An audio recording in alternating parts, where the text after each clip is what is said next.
Tapos na tayo guys sa LTO, yun. Magdan sa paso. Ang bilis naka-renew kasi siyempre pagdating pa lang doon, alam nila kung sino yung dumating. Kasi pag dumating daw ang contractor, ayun, inaasikaso agad.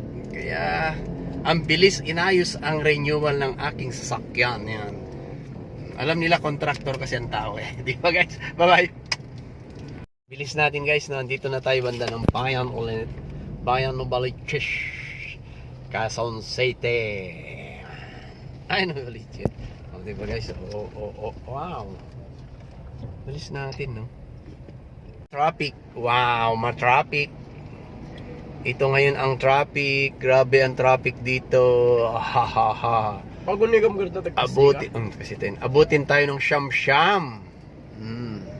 Mag-Jollibee pa kaya tayo muna. Salang wala tayong pera, ubos sa pagre-renew. Yan, Nova Plaza Mall. Wow.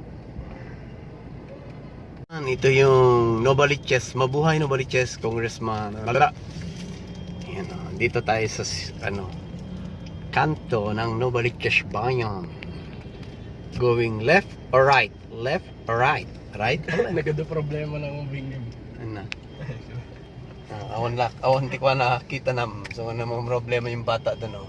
Seryoso o problema daw niya yung ano niya, pera niya hindi niya malabas-labas.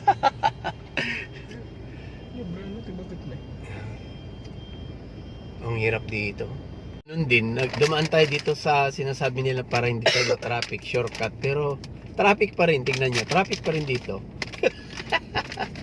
Hindi na ako dumaan sa mismong Quirino Highway or daan doon going sa Talipapa. Hindi na ako dumaan doon para hindi ma-traffic. Mas lalo ganoon din para sa dito. Tingnan nyo. Din, dahan-dahan din ang takbo. Traffic din. Ano ba yan? Wala na talaga. Punong-puno na yung ano. Marami na talagang sasakyan. Sobra yung sasakyan. Kaya yun, traffic talaga. Wala tayong magagawa. Ang kailangan lang magtiis. Tiis pag may time. Yan, nandito na tayo sa C5. Nakalabas na tayo. Yan, labas na tayo. Labas na tayo sa C5. Okay. Okay na tayo. Hahay. Ito na tayo sa C5.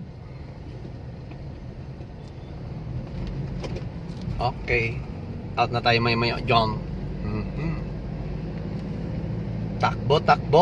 Dito na tayo. Oh, wow, ginagawa dito. Dito tayo sa service road.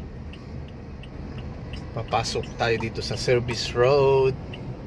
Subway tunnel ko lang dito. Tino nga to. Dapat ko ay batan.